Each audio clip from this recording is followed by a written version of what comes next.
Here follows an extract from my book Artful Designs, available from Amazon. Chapter 22, Part 3. It hardly mattered that Mossleigh hadn't managed to achieve the acclaimed Champion of Champions title in the Britain and Bloom Awards. They'd won Best Small Village and were quite content. More importantly, the community felt that they'd shared in playing their part in apprehending a murderer and solving a case of national importance. Even those who had played no part whatsoever in the investigation felt no embarrassment sharing in the glory of those who had been actively involved. Such was the sense of communal feeling. The details of the case were still to be clarified, and the village at large was waiting to hear the final particulars of the mystery. For a few days DCI James was unavailable, being either in interviews with Finn and Theo or in long meetings with Argyle and Munro, who were desperate to find links to old cases and the new information that James had brought to light. It was doubtful whether they would ever find the turner or quite get to the bottom of their case. It was a shame that Beth wasn't on their team too, but as a twin he recognised that he had access to certain privileges that they did not. As soon as matters settled, James called everyone to a meeting, as those who had been under the cloud of suspicion would want the details of the case explaining to them. Brian was included, of course. James was pleased that he got to play an active role at the close of the case. Such involvement would bring much restoration of peace to the old soldier. Even Mrs. Malkin was numbered among the group. She'd also suffered and had a right to fully understand the conclusion of events. The gallery was the perfect place to hold such a meeting. Hyacinth had been called upon to provide refreshments. She had made a plentiful supply of cakes and had taken the initiative to order in coffees as Sally had done before. A wave of sadness crept over the group as remembrance washed over them. "How did you know it was Theo?" asked Scott. "I didn't, not for sure," answered Beth. "We thought it might have been Theo right at the start, but as the case became darker, we doubted he was capable of such dreadful things." "Why did he kill Rick and Sally?" said Scott. "It doesn't make any sense. I know he was mad about Constable, but surely Theo wasn't that mad. A sketch just isn't worth it. Nothing is." Events became increasingly complex the deeper Theo got into this mess. "Perhaps it's better if I start at the beginning," said James. "Theo and Rick knew each other years ago. Even Conrad mixed in the same circles, but not being an art student, he wasn't quite so deep in their clique." "Thank God I studied architecture," said Conrad. They got involved in a group which orchestrated international art heists.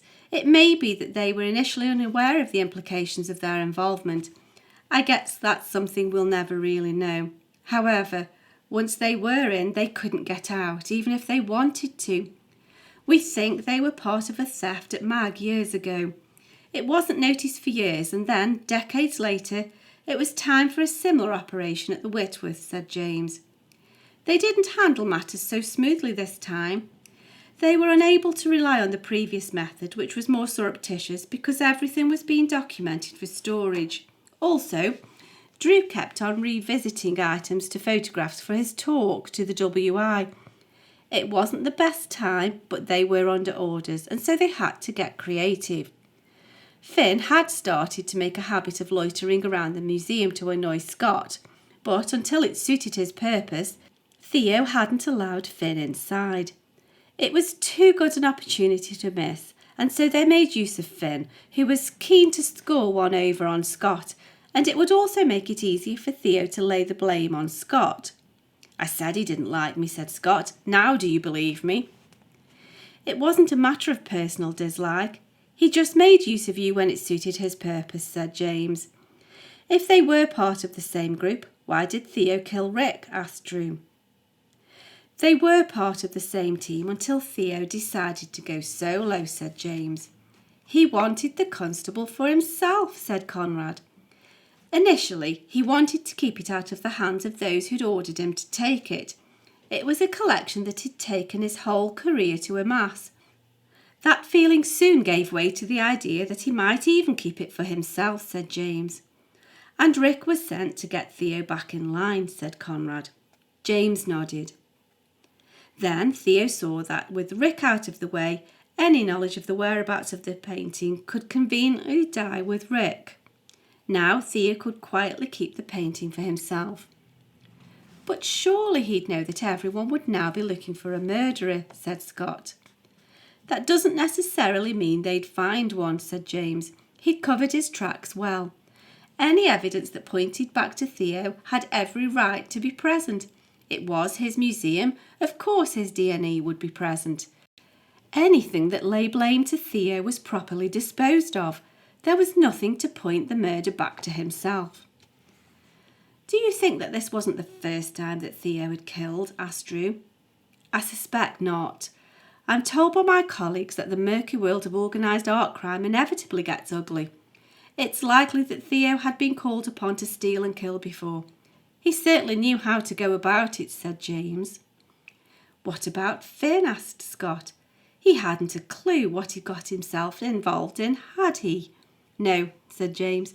He thought that this was his chance to move up in the world, like you did, only he chose the dishonest route. He wanted to get one up on you, but not just by taunting you. He wanted to show you that he was still the boss, even in this new world. This was his chance to up his game and start working with the big boys. Fool, said Scott. I told you he was stupid. Now what will happen to him? Of course, he'll be charged with breaking and entering, and also with actually stealing the constable. But he's being very helpful now, and that will go in his favour. He's miraculously recovered from his amnesia.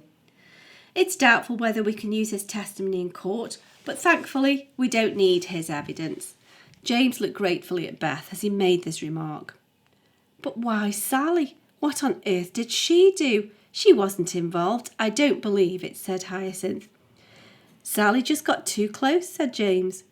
Do you remember the evening together at my house when we were playing the piano duet, said Beth. We were talking about the tattoo that Rick had. Sally had obviously got to know Theo's body pretty thoroughly, if you consider their relationship, and showed off his shoulder tattoo. I remember, said Hyacinth. Conrad showed where he'd had his tattoo removed. The coincidence of having a tattoo in the same place that Rick had one was astounding. Theo also has that same tattoo. Sally was annoyed at the prospect of Theo ending their relationship for the sake of a job in Amsterdam, and so she goaded him, said Beth. She knew that Theo's tattoo was the same as Rick's, and showed Theo that she knew as much when she dared him to show it. That's right, said Conrad. She said we'd recognise the design, but we all presumed that it would be another constable that we'd recognise. But Theo knew she was telling him she knew that we'd recognise it as being the same as Rick's tattoo. Sally knew too much, but she didn't understand the full extent of her knowledge. If she had, she wouldn't have paraded what she knew.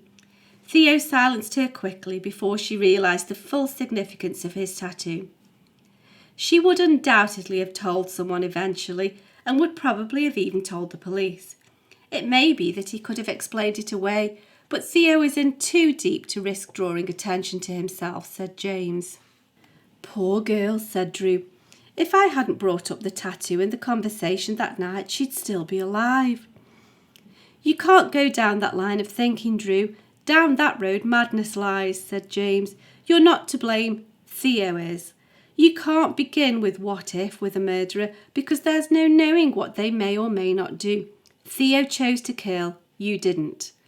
James spoke with an authority that made Drew see the sense in what he said. How did you know where to find the hidden sketch? Asked Scott. This was Beth's part of the mystery, and James looked at Beth to encourage her to explain her reasoning. We guessed it was Theo right at the start, said Beth. I couldn't imagine Theo letting a constable original end up mixed in with the general litter. He would be bound to keep it safely hidden away. I read up on historical art thefts to try and find a parallel that would help us. The most successful theft is still shrouded in mystery.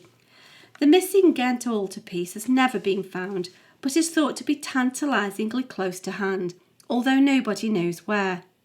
If a stolen car needs to be hidden, the most effective place is amongst other cars. the most obvious place for a picture, or the least obvious, if you see what I mean, would be with other pictures. Of course, the picture is instantly recognisable, so it would need to be hidden. Why not behind another picture? Theo had never shown any interest in art outside of the museum genre before, but now he was enthusing about the art of the common people. I wasn't convinced. I remember that conversation, said Hyacinth. I thought it was really inspiring. Theo convinced me. I really didn't know what to make of it, but I was suspicious, said Beth.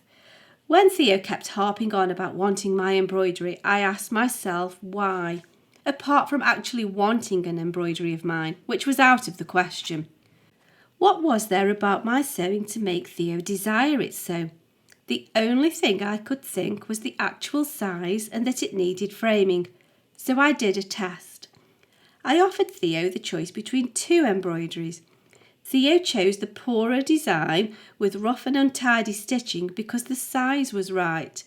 Of course, he couldn't choose anything smaller than the Constable, as he wouldn't risk damage to the masterpiece by folding it or creasing it. Alternatively, he couldn't choose anything much bigger because if he framed it behind a larger work, it might cause a ridge or cast a shadow in the frame. In the circles he mixed in, anyone with a critical eye would spot an inconsistency in the framing. The fact that he chose the exact size that he did, despite its lesser qualities, was one indicator.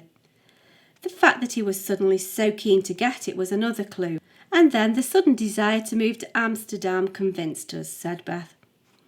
I suppose you mean that he was trying to get it out of the country, said Conrad. Not only that, but particularly to Amsterdam. There's a specific legislation that suited Theo's purpose. Dutch law states that if you have a stolen item in your possession for more than 30 years, after that time the item is legally yours. If he sat tight on the Constable, he could legitimately enjoy owning it in his retirement. He could bask in front of his very own Constable original. So even though we were told that art was never stolen for art's sake, that's precisely what happened, said Maddox. In a very long-winded sense, yes, I guess that's right, said James. The whole charade the other night was an attempt to flush out the watercolour, said Beth. I didn't know for sure that I'd guessed correctly, and there wasn't enough evidence to justify an official police search. They need more than a guess before they will issue a search warrant. If Theo was happy to dismantle the embroidery, then I'd know I was wrong, and we'd be back to square one. Mrs. Malkin led the way beautifully, although she didn't know it, and I seized the chance. And Scott and I were also put to the test, said Conrad. You couldn't be sure which one of us it was, and so you tested our conscience. That's not the case at all, said Beth. I didn't think it was either of you two, but I needed you to lead the way. Beth could have said that it was her brother who doubted their innocence, and she had to prove to him that they weren't guilty, but she let it drop. I'm glad I've cleared my name, said Conrad. If you want to dismantle any of my other paintings, feel free. But do be careful, as some of them are very expensive. Everyone was surprised when Mrs. Malkin stood up and commanded the attention of the room by speaking out. It was my mother who solved the case really then, wasn't it? She said. She used to really annoy me, always mithering about keeping my stitches neat. I said I didn't care what the back looked like as long as the front was tidy enough. She'd lecture me about how disgraceful such an attitude was, but she was right. Because I followed her example after much moaning, I had integrity in the details that nobody would normally see. But because of my mother, I wasn't ashamed to show everyone my work, and that cleared my boy's name. I'm right, aren't I? Beth laughed, and soon everybody else laughed. There was an inarguably innocent truth in what Mrs. Malkin said. If everybody cared more about what nobody saw, then it was undeniable that the exterior would somehow reflect the difference. Drew remembered the croquet match. It was true that Theo had cheated. Although Theo didn't sew, there was no doubt that his stitching was bad. For the full book of Artful Designs, available in paperback or as an e-book, follow the link in the cards in the description box or find details on my website at sharonbill.com. Thanks for listening.